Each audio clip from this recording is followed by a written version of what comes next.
በስቅለትና በትንሣኤ በዓላት ወቅት በአብዛኞቻችን ለዓመታት የተመለከትናቸው የኢየሱስ ክርስቶስ ታሪክ ላይ ያጠነጠኑ ፊልሞች እንዲሁም የኢየሱስ ክርስቶስን ታሪክ በብዙ የሚገልጹት የሲነ ጥበብ ስራዎችን የተመለከቱ መረጃዎችን የምናደርሳችሁ ነው የሚሆነው።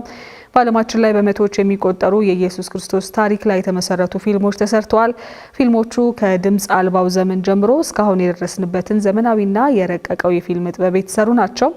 እነዚህ ፊልሞች የተሰሩት በመጽሐፍ ቅዱስ ላይ በመመስረት ሲሆን ይህም ኢየሱስ ክርስቶስን በምስል በማቅረብ በሰዎች አእምሮ ለመሳል ያለው በርካታ ፊልሞች በተለያዩ የዓለም ክፍሎችም ተሰርተዋል። እኛም የተወሰኑትን መርጠን ስለ ፊልሞቹ ልናስቃኛችሁ ወደናል። ወደዛው እንለፍ።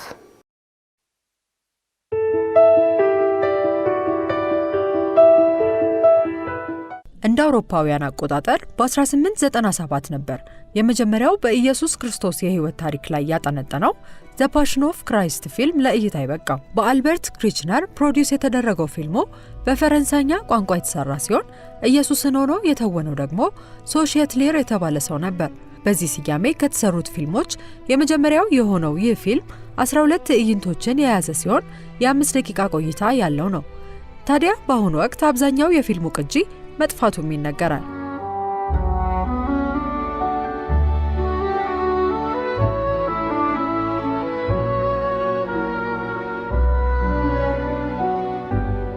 በመቀጠልም በፈረንጆቹ 1903 ላይፍ ኤንድ ፓሽን ኦፍ ዘ ክራይስት የተሰኘ ፊልም የተሰራ ሲሆን የ44 ደቂቃ እርዝማኔም አለው። ፊልሙ የገጸ ባህሪያት ንግግር የሌለውና በትረካ የተሰራ ሲሆን የመጀመሪያው ረዘም ያለ ትረካ ያለው ፊልም መሆኑም ይነገራል።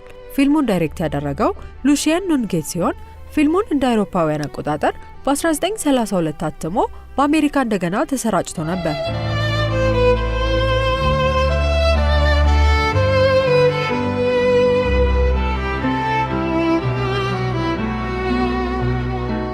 ከዛ በኋላ በርካታ የኢየሱስ ክርስቶስን የህይወት ታሪክ የተመለከቱ ፊልሞች የተሰሩ ሲሆን በህዝብ ዘንድ ከፍተኛ እውቅናን ካገኙት መካከል እንደ አውሮፓውያን አቆጣጠር በ1979 የተሰራው ዘ ጂሰስ የተሰኘው ፊልም አንዱ ነው። ጂሰስ ወይንም ዘ ጂሰስ ፊልም በመባል የሚታወቀው ፊልሙ እንደ አውሮፓውያን አቆጣጠር በ1979 የተሰራ ሲሆን በፒተር ሳይክስ እና ጆን ክሪሽ ዳይሬክት ተደርጎ በጆን ሃይመን ፕሮዲዩሰርነት ነው የቀረበው። ብራያን ዲያኮን ደግሞ ኢየሱስን ሆኖ ተውኗል። ፊልሙ የኢየሱስ ክርስቶስን ህይወት የሚተርክ ሲሆን ታሪኩን በዋነኝነት ከሉቃስ ወንጌል ላይ የተወሰደ ነው።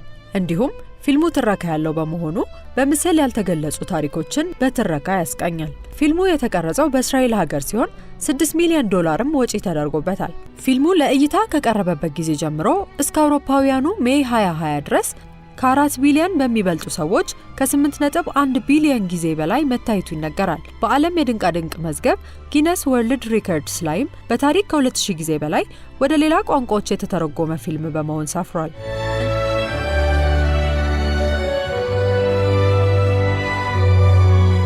እንደ አውሮፓውያን አቆጣጠር በ2004 የተሰራው ዘ ፓሽን ኦፍ ዘ ክራይስት ፊልም ደግሞ የኢየሱስ ክርስቶስን የአርብ ዕለት ስቃዩን እስከ መስቀል ሞቶ የሚያሳይ ፊልም ነው።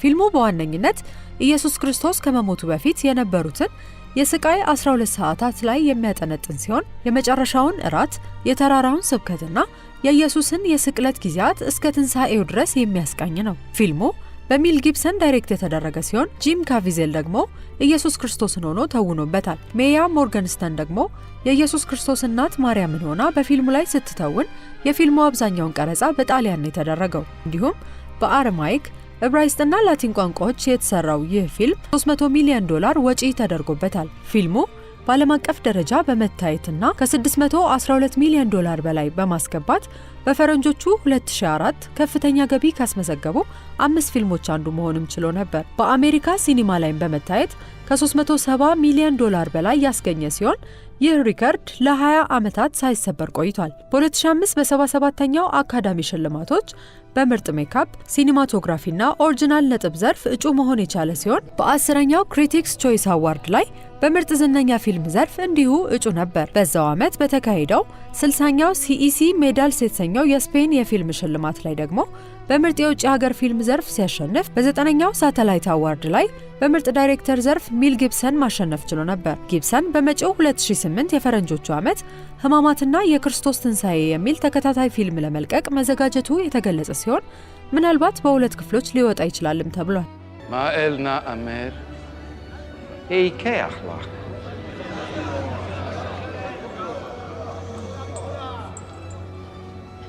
Nab taya malilasle ara.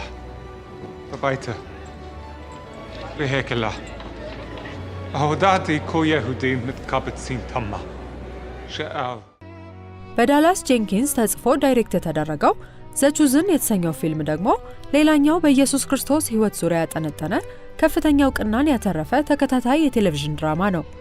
ይህ ተከታታይ ድራማ የኢየሱስን የምድር ላይ ቆይታና አገልግሎቱን የሚያስቃኝ ሲሆን ጆናታን ሮሚ የኢየሱስን ገጸ ባህሪ በመላበስ ተጫውቷል። የመጀመሪያው የኢየሱስ ክርስቶስን ሕይወት የሚያስቃኝ ተከታታይ ድራማ የሆነው ዘቹዝን በታሪክ ውስጥ ትልቁ በህዝብ የተደገፈ የሚዲያ ፕሮጀክት ነው። በመቶ ሺዎች የሚቆጠሩ አድናቂዎች ድራማውን ለማዘጋጀት በተለያየ ጊዜ የገንዘብ መዋጮ አድርገዋል። ተከታታይ ድራማው በነጻ በራሱ መተግበሪያ ላይ የሚሰራጭ ሲሆን ከ600 በላይ በሚሆኑ ቋንቋዎችም ተተርጉሟል። እስካሁን 5 ምዕራፎች ለእይታ የቀረቡ ሲሆን ምዕራፍ 6 በመጪው ኖቬምበር ወር ላይ ይለቀቃል ተብሎም ይጠበቃል።